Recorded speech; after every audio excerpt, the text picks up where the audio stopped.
What's up, and welcome back to another episode of the Steel Curtain Podcast. I'm your host, Tommy Jaggi, editor of SteelCurtain.com, and joining me, as always, is Steel Curtain contributor Shayne Kubas. Shayne, we're going to be talking about Aaron Rodgers today. Surprise, surprise. What? Join the Pat McAfee show. Again, another surprise right there. We're going to talk about his comments, but obviously the biggest thing that he said here in just a second. We're also going to talk about George Pickens disappointing a lot of kids this week. Yeah. Oh, my goodness. These ex-Steelers receivers continue to show up in the news for all the wrong reasons. We're going to touch on Pickens, Deontay Johnson. Also, we're going to break down every Steelers position ahead of the 2025 season. I thought this would be a good offseason exercise. We're going to predict which positions are going to get better this year, Shayne, and which ones may get worse, unfortunately. So let's kick things off with Aaron Rodgers and some of his comments from the Pat McAfee show. One notable thing that he said, Shayne, was he's going to disappear, essentially. He does not want to be in the public eye. Of course not. After his NFL career's over. He wants to walk out into the sunset and never to be seen or heard of again, essentially, is what he said. But the biggest comment, Shayne, and the one most relevant to the Pittsburgh Steelers, is that 2025 will be his last season, barring some sort of change of heart or some miraculous year where the two sides agree to come back. He is going to be done. He says it's time. What do you make of this, and is this what you expected all along? First of all, I do think that this is what's going to happen, and I expected that to be the case. I mean, not only is he entering, I think, season 21 technically now, or 20, he isn't the same player, right? I think you could tell that even if he's probably going to be an upgrade of what the Steelers have gotten over the past half decade or so, it's not the Aaron Rodgers of old. And I think he knows that. I think everyone kind of knows that in general. So he's going to give it his best shot. He talked about like putting all of his heart and soul into this season and trying to make it work and all that stuff, which is great. But I do think he's probably only got one left in him realistically anyway. And it sounds like he knows that at this point too. Yeah, there were a lot of other things that he said, but this is obviously the one that's sticking with everybody right now. It's like, it's Shayne. I actually really like the fact that he came out and did this. He didn't leave the team hanging. He didn't leave his foot halfway in the door, if you will, because he's giving them clarity. He's giving them an answer right now. And so Omar Khan and Eddie Weidel can go back to the drawing board and say, hey, look, we know for sure, without a shadow of a doubt, we're going to need to continue that quarterback search next year. Not that they wouldn't have necessarily anyway, but even if they would have considered bringing Rodgers back at age 42 in the 2026 offseason, you still have to find a franchise quarterback. But now you know you've got that clarity. All the options are open starting this coming offseason. They can start doing their homework ahead of time. So we're going to talk about building the roster specifically around Rodgers in this 1 year window in just a bit. But let's talk about the other news items on the agenda here today. Shayne, George Pickens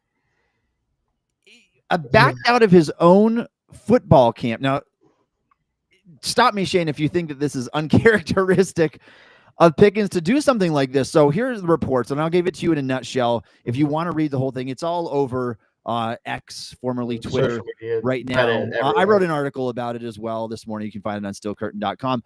But basically what happened was True Edge Sports, which is the company that was putting on the George Pickens youth football camp, they reached out to him when he was traded to the Dallas Cowboys. This happened on May 7th. They reached out. This is the key thing too, in my opinion. Like this piece of this is it. This is why it's so ugly, is because they reached out to him after he was traded to the Dallas Cowboys and say, hey, look, essentially, I know that you are in Dallas now. You're not part of the Steelers, but we were planning on doing a camp.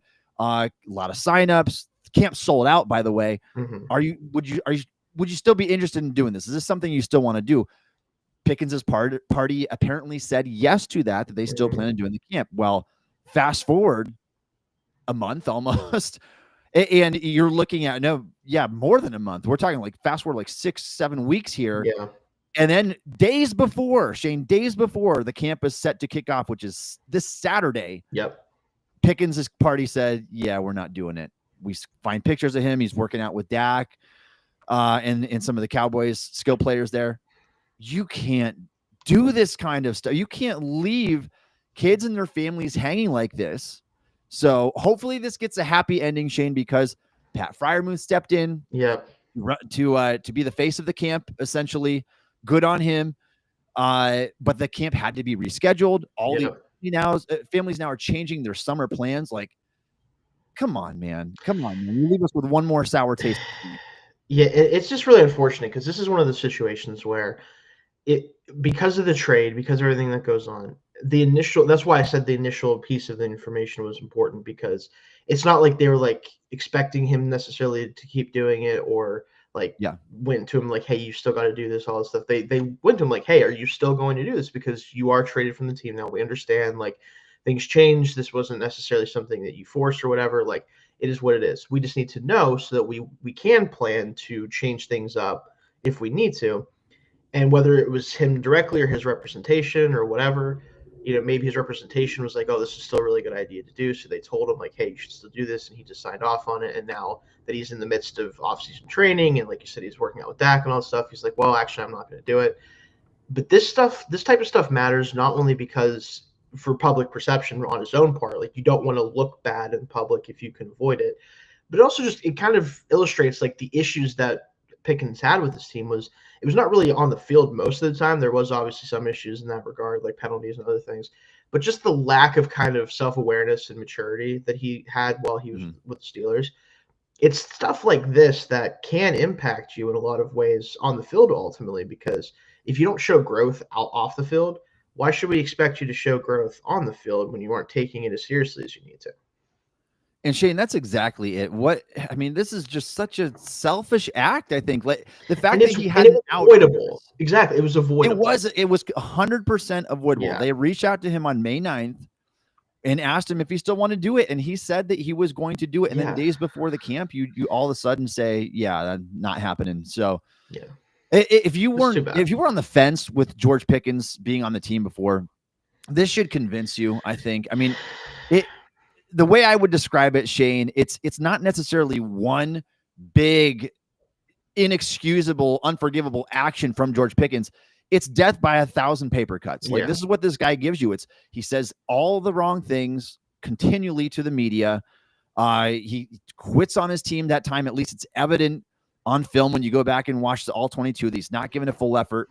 And now stuff like this, like, it's just a collection of so many things that have compounded over the last 3 years. And this is the final straw. It's like, and there are still fans out there defending him like he's the good guy in this. Like, how blinded are you right now? I think it's really easy nowadays for people to just like, I think people too often are focused on just what the player is on the field, because that ultimately is what's going to win you games, is how talented your team is.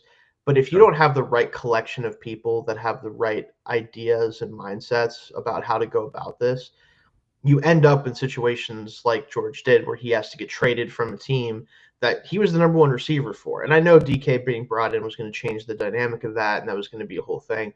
But he was the team's number one receiver the past years. Like, he was the top dog on this team for a passing offense that pretty much had to go through him because it didn't have much else going on. And they still traded him for ultimately not that much. A third-round pick is a solid return for a guy in his last year of his rookie deal, but still, there's a reason for that. Like, there's a reason why teams weren't lining up to, like, just on a talent perspective, every team in the NFL should have wanted to call the Steelers to add George Pickens to the offense. Like, he objectively is a positive addition to any offense he goes into because of his unique skill set.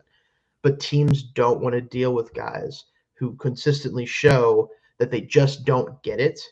And it's really hard to make that type of player work unless you have enough guys around them who do and can offset that. And even a team like the Steelers didn't feel like they could do that. And that tells you a lot. Yeah, I think this was telling. And just, again, good riddance. Good luck to you on the Cowboys over there. But, man, I don't know. We'll move on to the next receiver. I could just keep ranting about this. It's just the selfishness of it. Let's talk about Deontay Johnson now. This one's fascinating. Again, I got some words for this. So if you didn't hear the latest surrounding Deontay Johnson, he was on a podcast and basically said, this was when he was on the Baltimore Ravens, he wouldn't go into the game in the second half of the game. He would not enter the game because it was cold. Shayne, how cold was it? Apparently it was 41 degrees. I wish it was 41 degrees right now. Cold.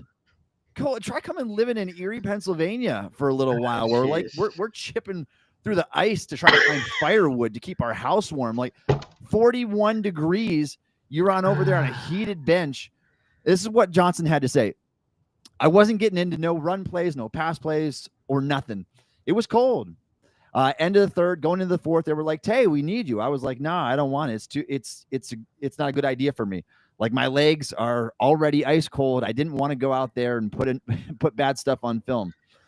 This is essentially what got him cut. If you were wondering, by the way, why Deontay Johnson went from the Steelers to the Panthers to the Ravens to the Texans to the Ravens again, one calendar year. This is why. Can I say pansy on here? Is he pansy? Like that's it's what we're dealing with right here.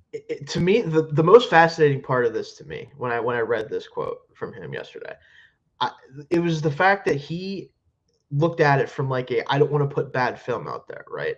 But I'm going to lay this out for you, Tommy. You tell me. Now, obviously, neither one of us are NFL general managers. We don't get to make decisions like this. But if I told you Deontay Johnson wanted to play for us, but one of two scenarios was the case, like which one would you rather sign him under? One, that he put up bad film in a cold weather game and he told you like, hey, I just wasn't feeling it that day. Like it was bad.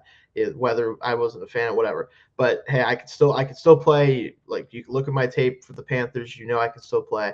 Or would you rather hear him tell you, well, it was cold, so I didn't want to play. I didn't want to put bad film out there, so I quit on my team when they said they needed me, and then they caught me for that. And they said, well, they suspended me and then caught me for that. I'd much rather have the dude who put up bad film on a bad weather game, who like I know can play. It's not the problem. Than a guy who just was like, yeah, I'm not going to go out there with my coach or something. Like it's just insane to me to think that he thought that way, like that he thought that would be better for him to do that. That's the part that fascinates me the most, is because if you're looking at like forward thinking, like I can get behind that, but it's the fact it's so clearly a worse option to not play for a team that tells you to go on the field than it is to just look bad out there. Like you can excuse bad play in 50 different ways. You cannot excuse refusing to play football for your team. It's so weird to me that he did that. It just doesn't make any sense. This is the stuff, Shayne, that is completely inexcusable to the coaching staff. Imagine being like, you're asking like a 28-year-old man, what you get paid to do is come and play in whatever elements, to get tackled, to get hit, to put your body on the line, and you won't go out there because you think that it's cold. And by the way, couldn't even snow at that temperature. It's not that cold. It's really not. You played in Pittsburgh for the first 5, 6 years. Like, he played in the Raiders Christmas game, Eve game a couple years back.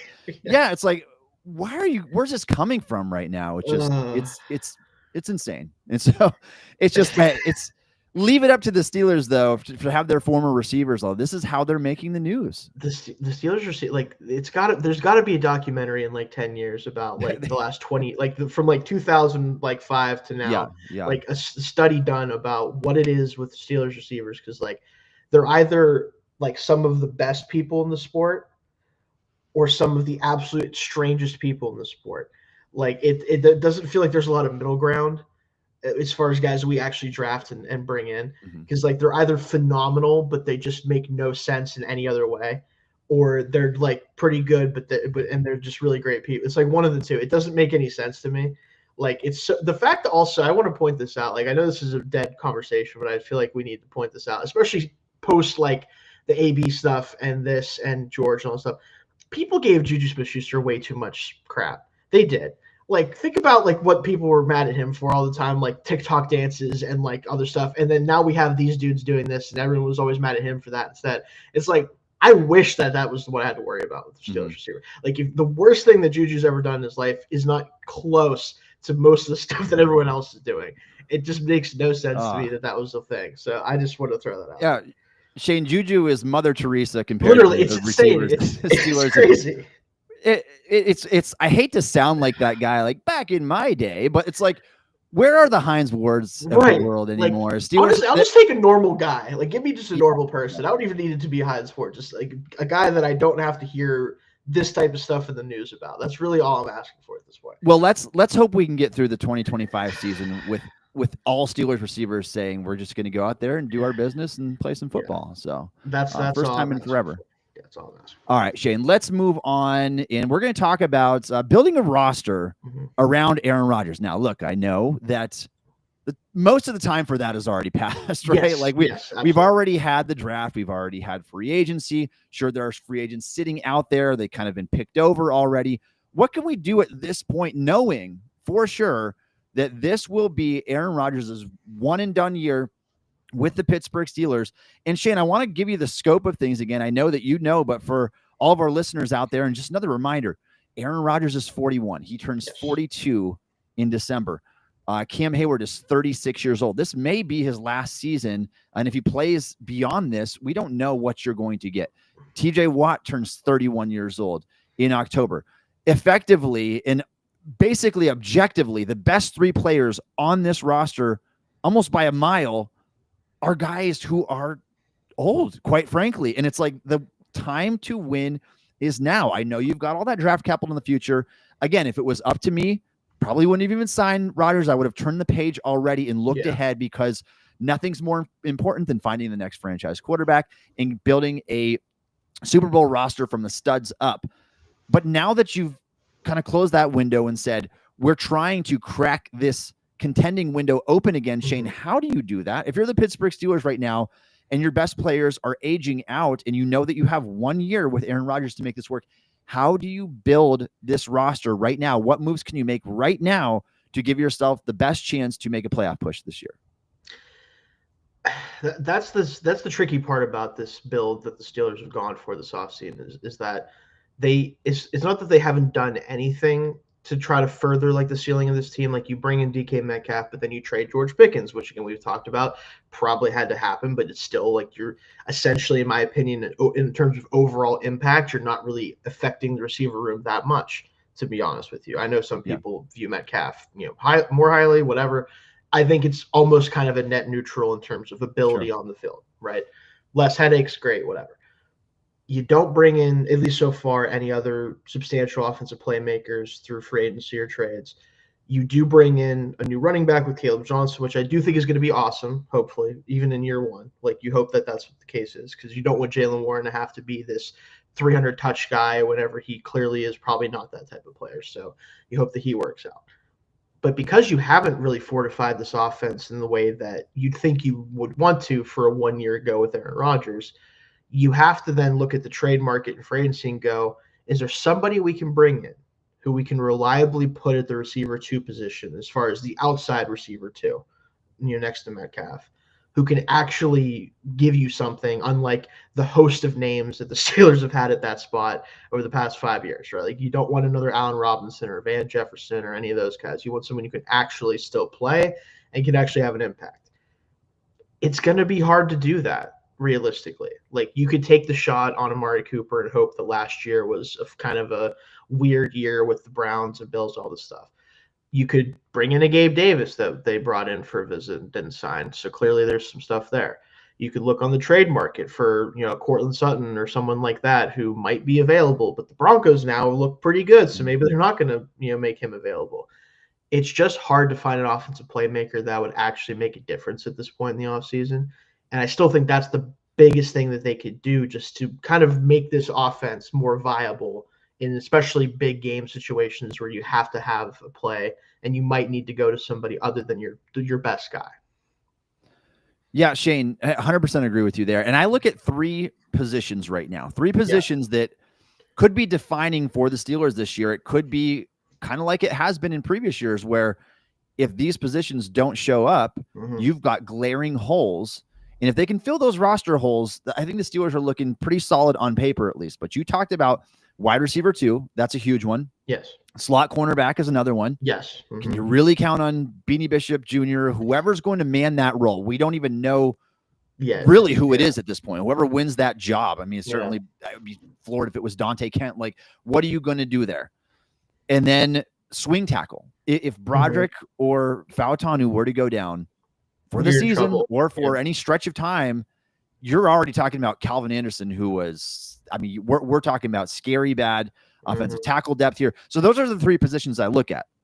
Now, going back to wide receiver 2, you're right. Nobody's handing out starting wide receivers out there right now. And it would have to be a team I would think, Shayne, you can't do it right now. I think it would have to be a team that when we get closer to the trade deadline, right, he maybe like the New Orleans Saints, and it's like they are winless or are looking like a garbage football team.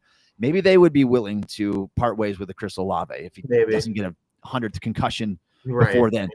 It would have to be somebody in that situation that's already kind of out of the running. Now, this is why I think the Steelers have shown so much interest in tight ends, and not necessarily a wide receiver, a pass catcher, going out and getting a Jonnu Smith, potentially a Kyle Pitts. I don't know if the Falcons would be willing to get rid of him. They've got a chance. That division is pretty wide open. You would think this year the Bucs just figuring out who's less bad, honestly. Yeah, that's less bad. That's kind of, I mean, no offense to either of those teams. Like the Bucs, super talented football team, but they've, between injuries, defensive lapses, whatever, they're a mess at times, even if they end up working it out eventually. Falcons have a lot of questions.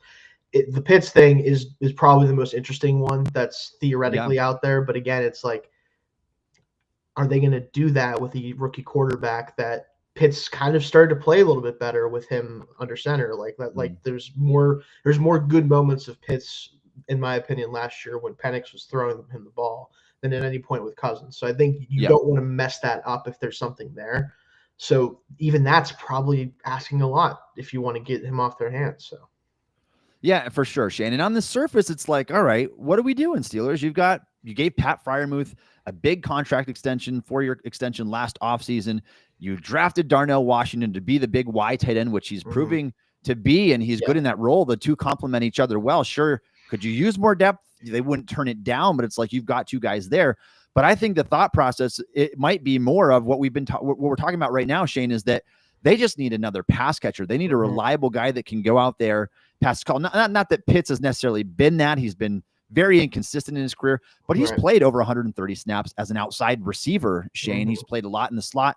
If you can just get the best football players on the field, and obviously Arthur Smith loves his tight ends. He does. He's had connections with those guys. Yep. There's been other names floated out there in trade rumors as well, like a Cole Kmet. Now that the Bears took a tight end in the first round this year. Like, I don't know what you do with him per se. But yeah, I'm not really super. And I figured you wouldn't be. He's kind of in between the Freiermuth and the Washington. It's like, what are you going to give this team? But I think, Shayne, when you look at it on the whole, it's like the tight ends that are potentially available are just better than the receivers that would be available. That's the issue. And like, again, at this point, I said this when we were talking about the Jonnu Smith conversation, whenever that was really hot at the time. I'm kind of okay with the idea of just adding talent to this playmaking unit, because I don't really care, especially in an offense that kind of doesn't want to use receivers most of the time anyway, which is a whole other thing. I'm okay with just adding guys who can play, because that's been the biggest issue with this team, is they've been asking too many guys who simply cannot play to go out there and play a lot of snaps. Like, whether, again, we talked about Van Jefferson, Allen Robinson, Mike Williams last year. There's too many guys who are getting snaps who simply can't do it anymore. And if you can tell me that, like, Jonnu Smith or Gabe Davis, I don't really care that they don't play the same position. I'd probably rather have Jonnu Smith on my team than Gabe Davis at this point. Just figure it out. And that's kind of the job of Arthur Smith and Aaron Rodgers, to make that type of thing work. But I think it's possible, and at least would help the offense in some way, just having more guys you can ask to go out there and do things that are actually going to help the offense move the football. So that is definitely the issue that they run into, is that the talent that they would love to have is not going to be available, because it's never available at this point in the offseason. It just isn't. So, yeah, Shayne, and I think obviously everybody would love to see the perfect scenario. It's like Roman Wilson, you end up being a true wide receiver 2. Calvin Austin, you end up being great in that wide receiver 3 role. Vice versa, whichever way. You got your guys in the future. You keep your draft capital, all of that. But you can't afford to leave anything to chance at this point. I mean, if you're putting all your eggs in a 41-year-old quarterback basket, you need to make sure that he is surrounded with weapons. And heaven forbid, if DK Metcalf were to go down with an injury this year, the season's done. And so you won't be able to operate an offense with what you currently have. And so I understand why you're trying to do that. Again, going back to the beginning of the offseason, it's not the direction that I probably would have chosen. I don't feel like I'm as naive as the Steelers front office and Mike Tomlin might be when it comes to this kind of stuff. But now that they've chosen this direction, they need to try to make it work. And so If it ends up being a tight end, you can understand why, because they just need playmakers, and the tight ends are the best ones available. They're better than the receivers available right now. Moving to the defensive side of the ball, Shayne, we look at some of the cornerbacks, and the Steelers have been rumored to be interested in and had conversations about Jair Alexander, who has now been signed by the Baltimore Ravens, that which helps, you talk about a steal of a deal potentially. If that guy can stay healthy, like $4 million plus incentives for this year, sign me up for that. I mean, we had the cap space to make that happen. That was definitely a Lamar thing, though, for sure. Like it was Lamar, which big Lamar influence. That's not only is he his teammate, but when you have Lamar Jackson on your team, you tend to get the benefit of the doubt that you guys are going to want to go play for you. So it makes sense. For sure. And so the other one everybody's talking about right now, and rightfully so, is Jalen Ramsey, who, by the way, has played a lot of slot cornerback in recent years. Absolutely. He's rushed from the edge. He's played in the box. Like, he's kind of do it all for you, right? He could be like your Derwin James type player pretty much, for the Steelers. He's just a good football player. The problem with him is it comes down to cost. I think he would cost the Steelers like $21.5 million this year, and he's got some enormous cap numbers coming up the next 2 seasons as well. And so you can technically get out of that in 2026, but it's going to cost you some dead money. Do you have any interest in that, Shayne? Is that the best option out there, or is that something that you would consider doing? That's, again, this falls back into, like, I don't like that we're in this position where that is probably something that you should do. But if we're talking about the best way to build the roster around Aaron Rodgers that is somewhat feasible, there's no better player that you can currently add to your team than Jalen Ramsey on the market. Like, there isn't. And you could say, well, he's getting older and he costs a lot of money. It's like, yeah, well, when you have a really great player who teams want to get rid of for other reasons, you need to pay for them. Like, there's a reason he's getting paid that much. Is he the same player that was, multiple time All-Pro? Probably not at this point in his career, but he strikes me as the kind of guy that could just kind of figure it out for a couple more years and be a really valuable player in the secondary, wherever he's playing, right?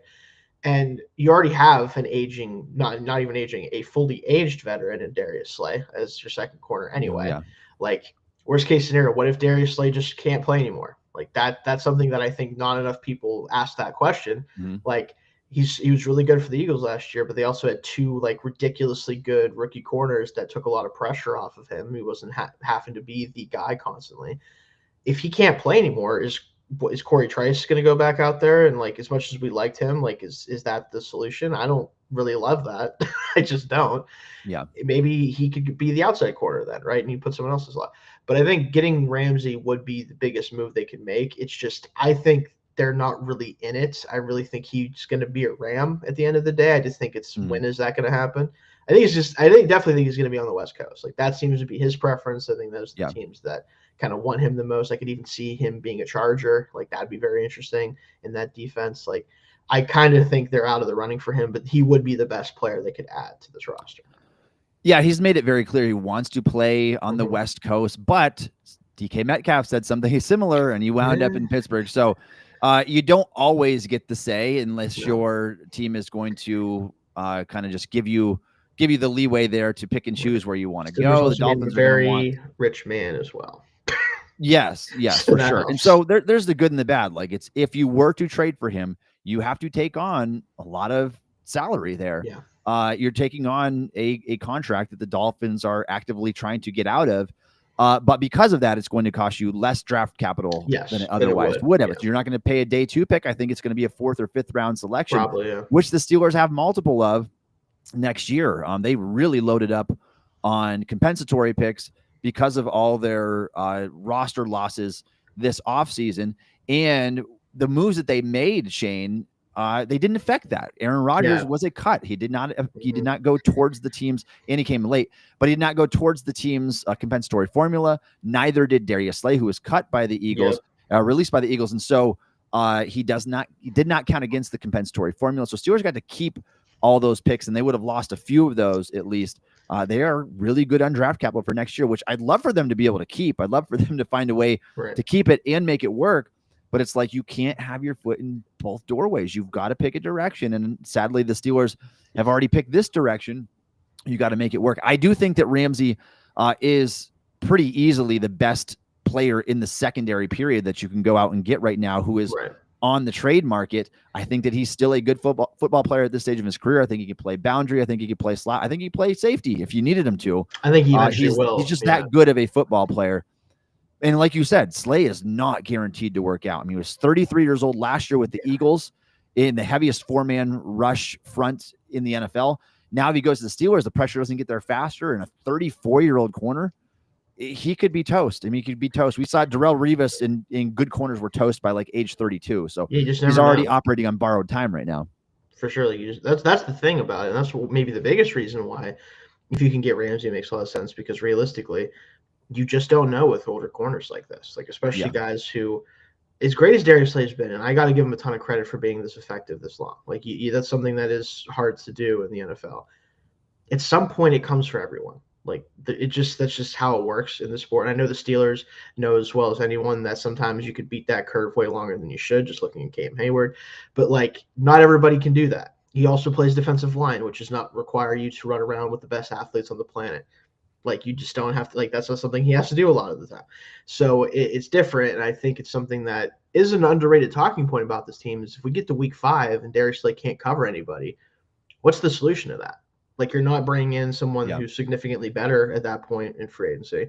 You're not probably going to be able to make a trade for someone that is a huge upgrade over even an older Darius Slay.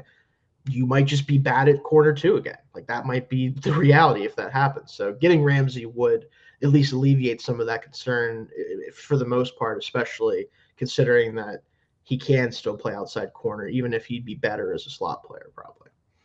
Yeah, Shayne, in terms of the free agent markets, the top name, according to NFL.com out there right now, is Asante Samuel Jr. We know how Steelers like those second-generation football players. We do like that, but there's a reason he hasn't been signed, I think, at this point. So there's a reason. Yeah. Samuel's dealt with a lot of health stuff as well. Mm-hmm. And interestingly, even though he's got a small profile, 5'10", 180, small wingspan, he's been an outside cornerback. Yes. You would think that he would have the perfect profile to kick inside, play a slide. He just doesn't have hardly any experience doing that, which is where Steelers could use him most. Like, I think that is overall, Shayne, would you call that the most concerning position on the team, slot cornerback, more than wide receiver 2? Like, wide receiver 2 is going to have a bigger impact, I think, but just the the worst starter there right now. I think the problem with it is, like, you can kind of, because of the way the Steelers play football on offense, you can kind of get by without receiver 2 being a huge plus for you.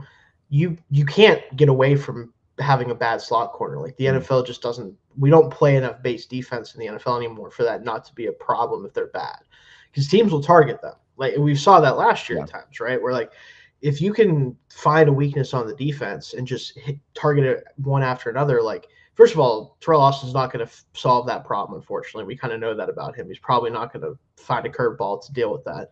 And 2, great offenses do that to you. Like, they will find your worst coverage player and put them in a really bad situation against a really good player and beat you over and over again doing that. And if they can't make that work in the slot, then it's going to be the biggest problem on the roster, even if maybe the talent there could get better depending on how Bishop develops and stuff like that. It does need to be better than it was last year.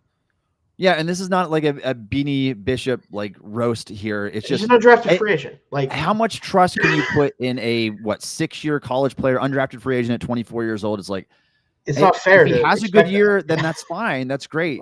I mean, but you can't expect him to suddenly be the player that you've been looking for all along. So Mike Hilton, another name out there. Don't know what he's got left in the tank, but at least he's physical. Never much of a coverage guy. So So needless to say, there are a few positions that they have got to get better at. They've got to try to shore up these positions. I would expect them to make a move or two, Shayne, before the start of training camp, which we're still like 4 weeks away from as we record this podcast. So that is that. Any other thoughts on how to build the roster around Rodgers for this year? I did kind of come up with and I'll be brief about it so we can get into our last topic here. Mm-hmm. But I think the ideal semi-realistic scenario for them at this point that I could kind of come up with is that they trade for, I think Romeo Doubs is the kind of the middle ground for guys who might be available. Honestly, a Packers receiver, you could just say. Dontavian Wicks. Just trade for a Packers receiver of some kind because they have too many of them now. They already kind of had too many of them, but they definitely have too many of them now. Yeah. Pick up the phone, get one of those guys on the roster. They're probably going to be better as an outside receiver too than what we have. do that first. Try to get Ramsey on board. If you can't do that, sniff around for just more cornerback talent in general, especially guys who have some inside-out versatility. Ideally, try to find someone in that mold, and then roll with it into the training camp and see what you got. Like that's kind of, I think, the best case scenario is something like that. But even that might be asking a lot. And Shayne, I agree. If the goal is to optimize your chances in the postseason right now, what you just outlined is the direction that I would go as well. Now, again, I love the draft. I love building the foundation of your team through the draft.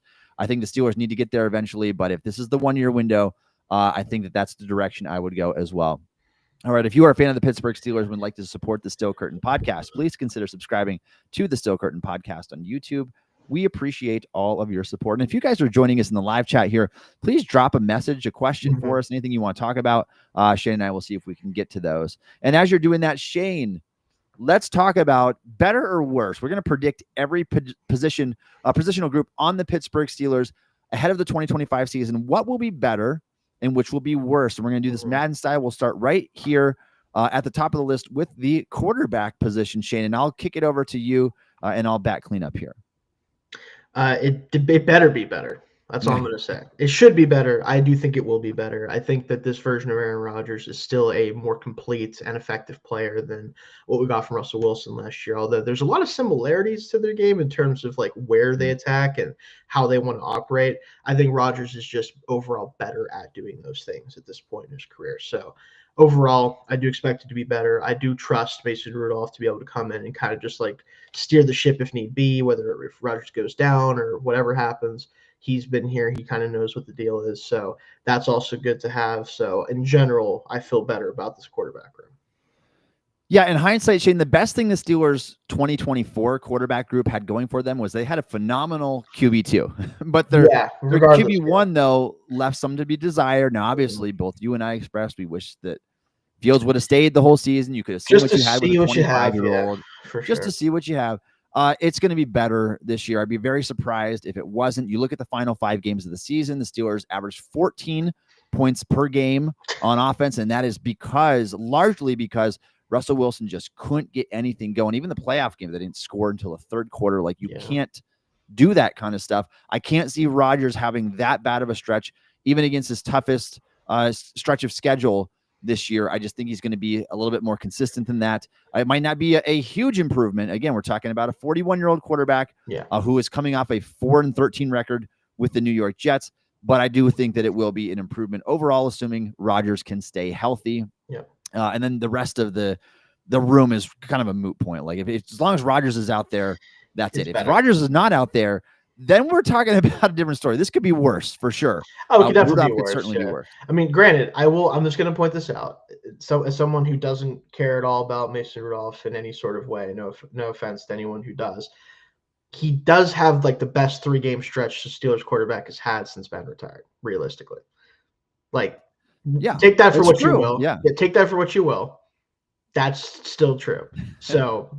I mean, like, you could argue Russell Wilson in the early part of last year, but like, it is what it is. Just ignore what he did on the Titans last year. Exactly. That'll make you feel better. But let's move on to running back, Shayne. This group obviously looks very different. Your workhorse is no longer there. Najee Harris, 4 straight 1,000-yard seasons. We can talk about how the efficiency wasn't where he wanted to be. Guy never got injured, though, which was his biggest defining trait. Probably the amount of times where I'm like, he's not getting up from that, and then he just I'm like, all right. It was pretty incredible. Credit to him. I will say. So you're essentially swapping Najee for another big body back, but a very different style runner, a true wide zone runner who, when he gets out in speed, and Caleb Johnson can hit those home runs. You still have Jalen Warren there. You expect him to be healthier and ready to go this year, Shayne. And then running back 3 looks like it's going to be Kenneth Gainwell and not Cordell Patterson. Is this group going to be better than it was last year? I think there's a real possibility that it's a push for the most part in terms of how they actually perform. Now, I do think Caleb Johnson has a higher ceiling because of the way he plays and the style with which he plays. And I think more importantly than maybe anything, he is a far better scheme fit for what Arthur Smith actually wants to run, right?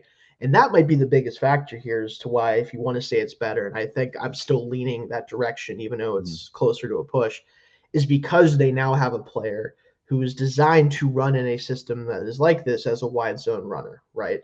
That alone should up the efficiency of this run game. Like I did an article last year near the end of the season about the toss play because everyone hated the toss play, including me most of the time. And the thing is, ultimately, it was about as effective as any other run. It was just very hit or miss, right? So there's a lot of negative plays. A couple of our biggest plays in the run game came from it.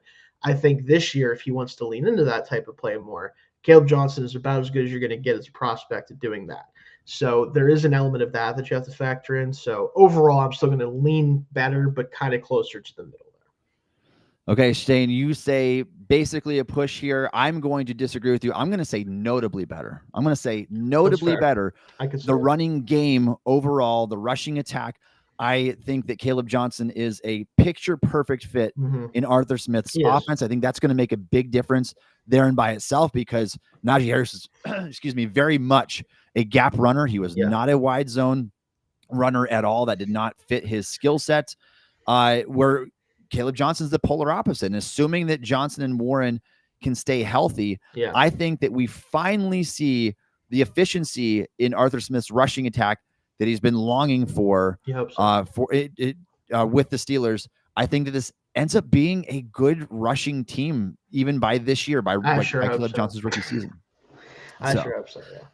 All right, Shayne. I'm being optimistic here. You got to like that. I think it's fair to take. I definitely think it's fair to take that. It is. You have to remember, like efficiency or not, like it is really hard in the NFL to rush for 1,000 yards nowadays.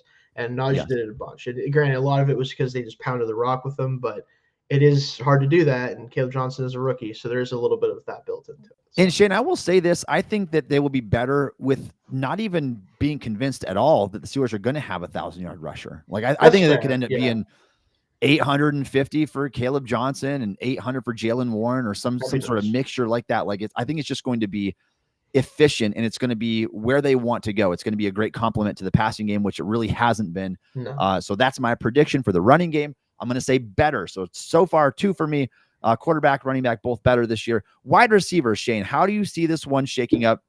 Again, big roster changes. You swap Pickens for DK Metcalf. No longer do we have Van Jefferson, Mike Williams, not that they made a big difference, but then you bring in Robert Woods. It's like, oh boy, do we have the same receiver group, just different faces here?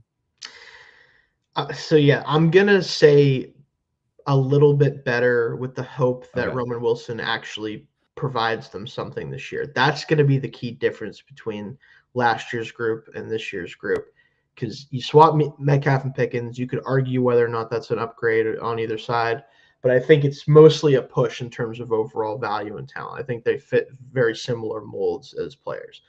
However, the difference again is going to be, can Roman Wilson come back from his rookie season that he didn't really play at all, played 5 snaps, didn't get a target, didn't get involved at all, and be an actual contributor to the offense? Because I think Calvin Austin kind of is what he is for the most part. He's a valuable player, but he's not a full-time player, in my opinion, especially as like a 100 target guy. Like that's not going to happen for him, I don't think.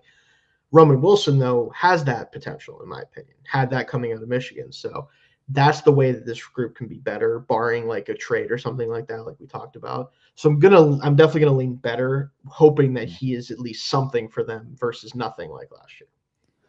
Shayne, I think that the wide receiver production and efficiency are both largely tied to the quarterback position. And I do think the quarterback position is going to be better. But having said that, I just don't think they made any notable improvements. I do agree with you. Everything hinges on Roman Wilson. Like if he is the guy that you thought he was, if he was the guy that was 46 or whatever on the consensus board that you got, what a lot of people consider to be a draft steal, the #1 receiver on the championship team, extremely low career drop rate in college, 1.1%, the best of any player in that class. If you're getting the player that you thought you were getting, I think this receiving core will be better. If Roman Wilson is not that guy, or you know how the Steelers coaching staff works, if they just don't give him the opportunity to be that guy because they favor the veterans like they did last year. Go out there, buddy. Get out there. I'm not putting it past them at all. Not either. We'll see. No, it's just so much what this team does. If that ends up being the case, and they favor the guys with more experience because it's like, oh, we're in this window, we can't leave anything to chance. We can't have an inexperienced wide receiver going out there when we've got guys that have got all the snaps under their belt, whatever. I would say that it's either a push or maybe slightly worse than it was last year, because you're essentially looking at the same wide receiver core. I don't love Robert Woods at this stage of his career. You already had Skoranek as a special teams guy. Calvin Austin was already your kind of downfield threat from the slot and outside position a little bit.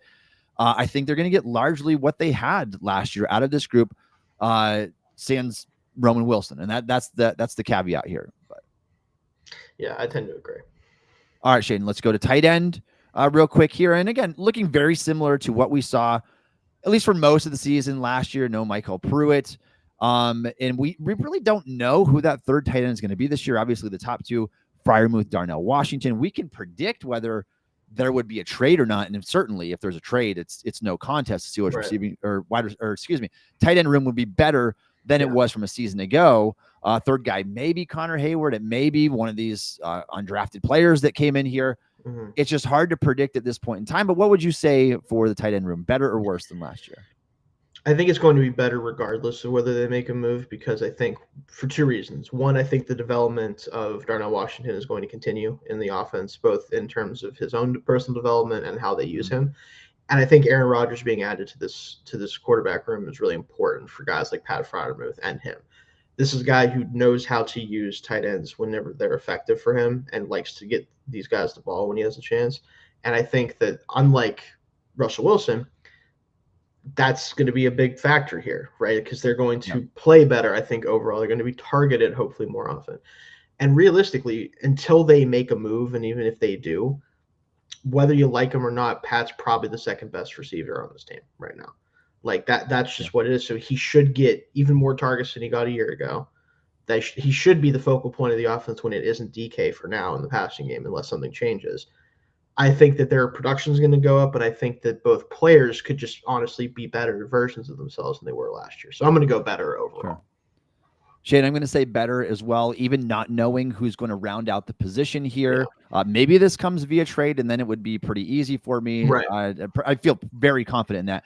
But even like the way it is right now, even Shayne Freiermuth is who he is at this stage of his career. He's a 60 catch tight end. He's a pretty solid player in the passing game, not an elite blocker, obviously. But again, having a quarterback change, this may benefit him. Russell Wilson was not much for throwing the ball over the middle of the field. He was more the YOLO sideline guy. So maybe he has a better season. Maybe he has his best season yet with Aaron Rodgers. If he doesn't, if he's healthy. So sure. And then just going off of the projected learning curve with Darnell Washington, who was a 21-year-old tight end coming out, a raw football player, didn't have much production at Georgia. Again, don't expect him to have a big year in the passing game, but just being a better, more well-rounded, know your assignment type of player this year for the Steelers. So I'm going to say better as well at the tight end position. Let's move over to the offensive line. I've got some interesting thoughts here, Shayne, but again, I'll let you go first. Is the offensive line going to be better than what it was last year? I think, barring another year of significant injuries at tackle, I do think that it is going to be better pretty substantially, mostly because everyone who is coming into the season as a starter this year is either an ascending player, in my opinion, or a player that is now playing the position that they probably need to play if they're going to be a good player in the NFL. So you go left to right. Roger Jones is not going to be the left tackle of this team. This is his opportunity, and I wrote an article about this. People, PFF made him their make or break player for the Steelers. He has to put up or shut up at tackle, and I understand a lot of it comes down to how much credence do you give to the idea of like they ruined him by playing him right tackle. We've spent plenty of time talking about that on this podcast, but he has to show that he could be a viable starting left tackle this year, and unfortunately, it's his first time trying to do it. That's really the sad part about it, but he's going to get that opportunity.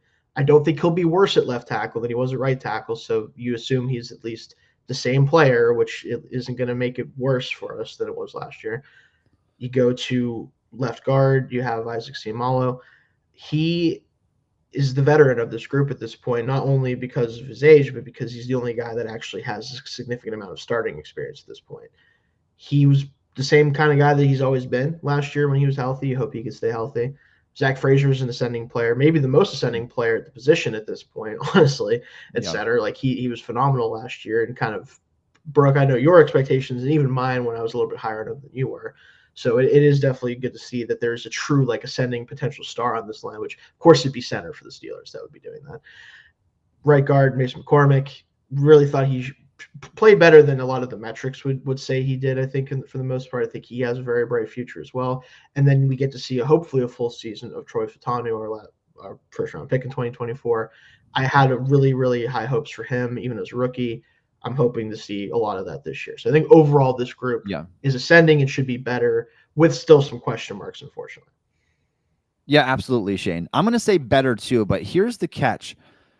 Last year at this time, the Steelers had phenomenal depth. Like their offensive line depth was so good. Heading into the season, Broderick Jones was their swing tackle. Yeah, he was. And then, they had Mason McCormick on the bench. They had Nate Herbig, who has been a respectable starter at times with the Eagles and Jets. Like they had depth everywhere. And Herbig could play center as well. They had all those positions covered. Now their depth is razor thin. But that's the issue. Assuming they can stay healthy, this team should be undeniably better on the offensive line than it was last year. They have got a really young unit outside of Siamalu. All these guys, every single one of them, besides Siamalu, the 4 of the 5 guys should take a notable step forward this year. You talked about McCormick, 100% agree with you. He was better than the metrics indicated last year. He showed power and just that future starter potential. Yes, 100%. So I'm feeling optimistic about the offensive line. I'm going to say it's better as well, but that could change in a hurry. If they get the injuries they do last year, like James Daniels down for the season, Nate Herbig down for the season, it's like your offensive line would be decimated, and you would have to do something outside of the organization because they just don't have the depth to have guys that can be those stopgap starters for the rest of the year. But I will say better offensive line. Let's move to defense, Shayne. The defensive line here. According to PFF, the strength of the team, Steelers rated the #1 defensive line in the NFL. Of course, that included their edge rushers too. Let's talk about interior defenders for these purposes, Shayne. Just the interior guys, the Cam Hayward, Keanu Benton, the rookies, the pair of rookies that came in this year. How do you feel? The loss of Larry Ogunjobi, how do you feel about this defensive line overall? I definitely think it's going to be better. I think Derek Harmon is a much better player than the version of Larry Ogunjobi that we were getting post his extension with us. I think that Keanu Benton will be a better player, even though I do have to mention, I also wrote an article about this. You can find us at thecurtain.com, that they might honestly want to consider trading him at this point because they're just going to make him less valuable if they keep playing him at nose tackle as much as they are. But I do think he's still going to be a better version of that player. It's just not the most effective that he could be. Cam Hayward is still Cam Hayward until proven otherwise. We already tried that last year of like, maybe no, he's still as good as anyone is in the sport at this point. Like that group, those 3 in particular are really hard to beat, especially if Harmon is who I think he's going to be.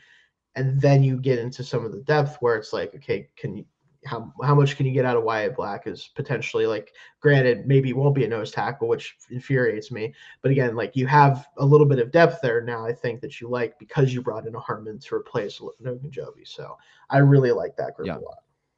Yeah, I'm going better pretty easily this year. Harmon was one of my favorite overall players in the class. You just don't see guys move like he does at his size to get the 55 pressures, which would have ranked 12th among all Power 4 edge rushers, I think, in college football, which is wild for like a 320-pound guy. I mean, Larry Ogunjobi was an absolute detriment to the team last year. He got bullied in the run game. You talked about Keanu Benton's got to be better. The Steelers they insist on playing him out of position. I don't think that nose tackle is the best position for him, even though that's what he's played. But I do think that he takes another step. Again, he's going to be sandwiched between Derek Harmon and Cam Hayward and base. You better be pretty good. You're going to get some one-on-one opportunities there.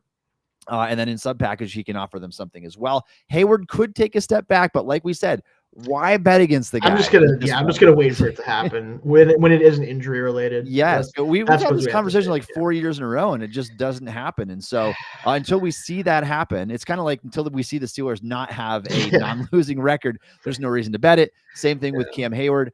This line is better. This defensive line is better overall, pretty confidently than it was last year, assuming these guys stay healthy. You've got some young, talented players on there that you can really get optimistic about. All right, Shayne, the edge rusher group, PFF has had this edge group in high remark too. I think that they earned the number 1 grade. Not hard to see why when you have the trio of TJ Watt, Nick Herbig, and Alex Highsmith. You've also added Jack Sawyer to that, who you're not particularly fond of. But what do you think of this group last year? Essentially looks the same. Watt's getting a year older, but that also means that Nick Herbig should be getting a year better at this stage of his career. How do you feel about it? This one's really tough because I think I'm going to lean better a little bit with the idea that we get a full season of Alex Highsmith, hopefully, because that's going to be the difference for me. Because I think TJ kind of is probably going to be about the same level of player. You hope a little bit more consistent down the stretch of the season like he wasn't last year. Again, not a lot of it is his fault, in my opinion. I think it's this defense and how it operates that kind of hurts him. But I think assuming you get more games out of Alex Highsmith, assuming you get even more development from Nick Herbig, I don't care about Jack Sawyer. I'm sorry. I've said this before. I think he's just a guy, but good for him. Maybe he'll play some rundowns. He's probably still about as good, if not a little bit better than what they've been throwing out there at fourth edge anyway. So if anything, it's probably still a little bit of an upgrade. I think that overall they will be slightly better, especially if, and I know you wrote about this, especially if Terrell Austin actually tries to do something other than just say, here, TJ Watt is, do whatever you want to do to him and we'll do whatever. Like, if they do anything at all interesting, it'll be even better than that. But I think it'll be slightly better overall. Yeah, this one is tricky because Watt is another year older. His some of the most quietest games I would say of his career came down the stretch of the 2024 season, so didn't exactly end on a high note. It's actually what just destroyed his defensive player of the year odds those final 5 weeks of the season. Jack Sawyer does not move the needle for me at all. I'm putting very little weight in him, and if he exceeds my expectations, then cool. Yeah, but it's basically on these top 3 guys, because those are the guys that we're looking at here. Herbig at 23 years old, who's already been a very impressive player, graded out as a top 5 pure pass rusher from Pro Football Focus this past season, albeit on a smaller sample size.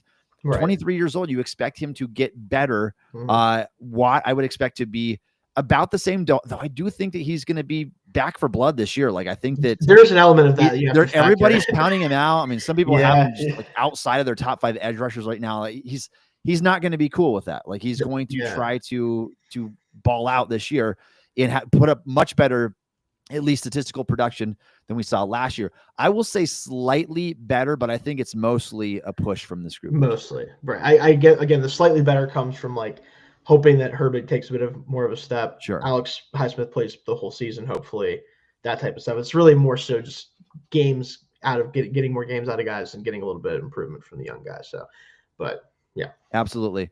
Let's talk about the linebackers here, the off-ball linebackers for the Pittsburgh Steelers. Because, again, this group looks a lot different than it did last year. I really liked what Landon Roberts offered the team last year as your downhill thumper, your Vince Williams 2.0. He was extremely good in that role. Now you go out and you sign Malik. Malik Harrison. Why am I blanking on the name here? It's because he's just a guy. That's exactly. No offense to Malik. So, again, yes, and I liked him coming out of Ohio State. He's just he's just a player. And he's like a pseudo edge rusher at this point, kind of. Yeah, He's like a weird player. Little stiff-hipped. He's going to have that same type of role. Maybe the role will be mostly on special teams. He's not going to have as big a role as Roberts had. But we look at it from the other coin here, and you're looking at Peyton Wilson, who I loved as a rookie, and looking at him in year 2, the jump that he could potentially make to, I think, a Pro Bowl level.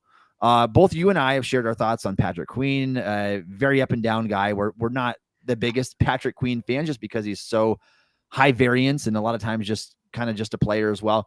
But what do you make of this group overall? Do you think it's gonna be better or worse than last year? I think it's going to be better. And I hate to say that a little bit because Landon Roberts' role should not be understated. Like, his ability against the run has been phenomenal while he was with the Steelers, right? But you factor in, we didn't even talk about him yet. Cole Holcomb might be back healthy, which is really nice to have, honestly. Not only for depth, but just to have a player of his caliber fully healthy would be great to have as your third linebacker, at least initially. Peyton Wilson, I think, should be, if things go relatively well, he should be a top 10 linebacker in the sport by the end of the season, if not, higher than that. Because linebacker's weird now, where it's like there's like 3 guys. You're like, oh, that guy's awesome. And everyone else is like, I don't know. Like, it's true. It's kind of like, you got to put them in any order you want kind of after that up to a certain point. And then I will say, I refuse to be gaslit by people about Patrick Queen actually being good. I'm not doing that with them. However, I do think he won't be worse. Like I don't think it's going to be worse for him. It can't really be in some ways, right? Like it just like I think he kind of is what he is, but it'll probably be a little bit better just by playing with the team another year. My hot take, though, that I will throw out right now, because this is the time you should do it, because no one will remember in August if you're wrong, or October, right? But I wouldn't be shocked if a fully healthy and return to form Cole Holcomb replaces Patrick Queen as a starter at some point. Wow, that is a hot take. I will not be shocked if that. You know what? I liked what I saw from Holcomb before the devastating knee injury in 2023. He was more stable. He was, yeah. That's the thing. I don't think there's any question he was. And then obviously he didn't play all of last year, and so he's just such a projection. Like I don't know how much stock to put in him at all. He looks terrific. Like if you watch him move on film, he looks rocked up this year as well. That's why I prefaced if he's fully healthy and like back to full. Like that's why I made that comment. Yeah, absolutely. Because if he's not, who knows then? But yeah. No, I totally get what you're saying. I think it's just there's so many factors here that it's hard to accurately predict. But I would say better as well. And I'm putting a lot of stock in my trust in Peyton Wilson. If he can stay healthy, obviously he's playing without an ACL, has a scary injury history. He was all right last year. Man, he was. It just at NC State, Shayne, you go back and watch his 2024 season, 2023 season before he came out. One of the best linebacker performances you'll see. Like it's just playmaker everywhere. I'm putting a lot of stock in that. Another year of Patrick Queen. I know that again, we're not the biggest fan, but another year of wearing that dot, another year in the system. Should be better. And he was still a really young guy. They signed him after his rookie contract at 24 years old. So it's not like he's aging out yet. Linebackers also sometimes are weird where they're 28. They figure it out randomly for a couple of years. They're like, all right. It is weird. It is weird. Yeah, then you mentioned Holcomb. Mark Bruner will probably be your replacement for Tyler Matakavage, special teams guy. My prediction there. But overall, I will say a little bit better this year. And that largely hinges on Peyton Wilson just being that full-time 3-down linebacker for him and maybe one of the best in the league. We'll see how that turns out this year. All right, we got a couple more positions for you here. Cornerback, Shayne, again, different looking room than last year. You're replacing Dante Jackson with the 34-year-old Darius Slay. Slay, I think, was pound for pound a better player than Jackson last year, but he's also significantly older as well. Is this going to be an improvement? The rest of the cornerback room looks largely the same right now. This might be the toughest one because, like, when you're betting on a 34-year-old corner to be the improvement, it's literally a coin flip. Like, if Darius Slay is like even 90% of what he was for the Eagles last year, it's probably a better group, right? And you hope that Joey Porter Jr. is also just better because he's still young, so you have to build that into it a little bit too. But there's also a really realistic chance, we talked about this earlier, that Darius Slay just can't play anymore. Like that's something that's very possible. Yep. I'm not hoping that, obviously. I'm not even necessarily predicting it. But, like, he's 34. It's just really hard to play corner when you're 34. But not many guys have ever done that in any meaningful way. And so it's hard to predict that. So I think, honestly, I'm going to say it's probably neutral. Like, I think it kind of evens out where, like, maybe Slay is worse than he was last year, but Porter's better, and the slot corner spot is just kind of whatever. That's kind of what I expect it to be. So I'll kind of go in the middle there and say neutral. Shayne, this is a huge make or break season for Joey Porter. We know that he's not going to be that guy that gets you 4 to 6 interceptions a season. That's just not his game, but he's got to be more consistent. He's got to be less grabby. He took a step back in his second year. And if he can take a big step forward, I would say better. I'm not super confident. I think that he's still going to have much of the same problems he had before.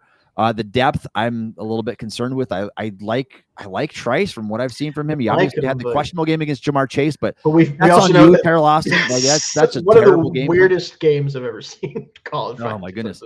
So I think it's very similar, but I'm actually going to say a little bit worse this year because I think that's fair. if Porter were to get injured, like you're really bad. You're in trouble. And then it's just a lot of projections here. I can't expect Slay to be the player we saw in the Eagles last year. I just think that he's going to go down by default. You go from the best roster in the NFL with the best 4-man rush in the NFL to the Steelers, who struggled at times to get consistent pressure, struggled to get quick pressure at times because, again, they know where TJ Watt's going to be every play, and the Steelers don't get creative. They don't run stunts very often. They don't blitz very often. I think that by default, Slay is going to get worse, and I'm going to say that the group overall is slightly worse than it was last year. All right, safeties, Shayne. We still got Minkah, still got Deshaun Elliott. Elliott's locked up to that 2-year extension this offseason.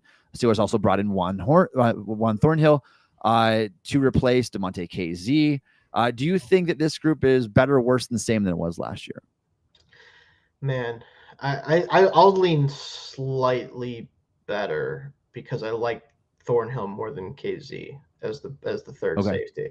And I think Minkah kind of is what he is at this point. And it's weird to say that about a guy that's a 3-time first team all pro safety, but he just doesn't bring the same value that he did during that time. Like for a lot of reasons, some of it's him, some of it's the defense, but when he's not like a true roamer and taking the ball away and creating turnovers, he's just not as valuable as he used to be. And again, safety's hard with that because sometimes it's not necessarily because you're any worse of a player. Although I do think in general he's taken a little bit of a step back in coverage and things like that. But he's a really good safety, but maybe not the elite playmaker he used to be. I love the Elliott extension. That was huge. Yeah. He's a great box safety and a decent coverage player. He's not going to move the needle there, but he's not a liability in my opinion. So you kind of get what you get with those two. And then again, Thornhill I think is a better player when healthy than KZ. So I think you get a little bit better in that group. So yeah, Shayne, I'm going to say better on this one. And my reasoning is I just don't think there's any way that Minkah can continue to be as quiet as he's been. That's fair too. One interception since the start of the 2023 season. That is not enough. I think he makes more splash plays there. Elliott could take a step back because he grossly outperformed expectations when the Steelers signed him for $4 million a year last year. A lot of the stuff he does though, that's stuff that you either can do or you can't. That's the thing. Yeah, and he has it. Yeah. Just the instincts and the stuff he did in run defense. That to me feels like it's not going anywhere. But I understand it is an outlier season for sure, sort of. So yeah. So and even if we call him close to the same as last year, I just don't Minkah was just so non-impactful. And when he was targeted, actually credited with passes thrown in his direction, he allowed 127 passer rating last year. It's not good. Sure, he was at least a threat over the middle of the field. You didn't throw at him at times because he was back there, but he's kind of limited in his role. It seemed like these last couple of years. I think that he's going to take a step back. He Pro Bowl honors last year, which kind of is a little bit of a joke. It's a popularity contest. Value. Yeah.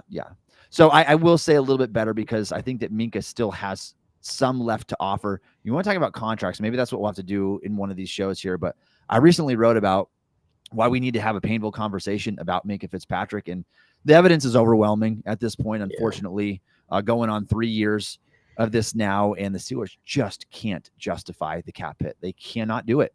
But they're going to anyway, because that's what they do to players that they like and value. But maybe that'll be a conversation for another time here. One more, Shayne, really quickly here. Special teams looks very much the same as it has before. Obviously, Cameron Johnston's coming back from that leg injury that he suffered that cost him his entire 2024 season. They signed him to good money to be that starting punter. Corliss Waitman was good in his stead last year, and Chris Boswell is Chris Boswell. How do you see the special teams shaping out this year? This might be interesting to say, but I think I'm going to go worse. Not because I think that anything is but it's just Bos was so good. He was so good that I feel like you can't. How do they do better? Yeah. You almost have to just say worse, just with the intention of being they can't do much better.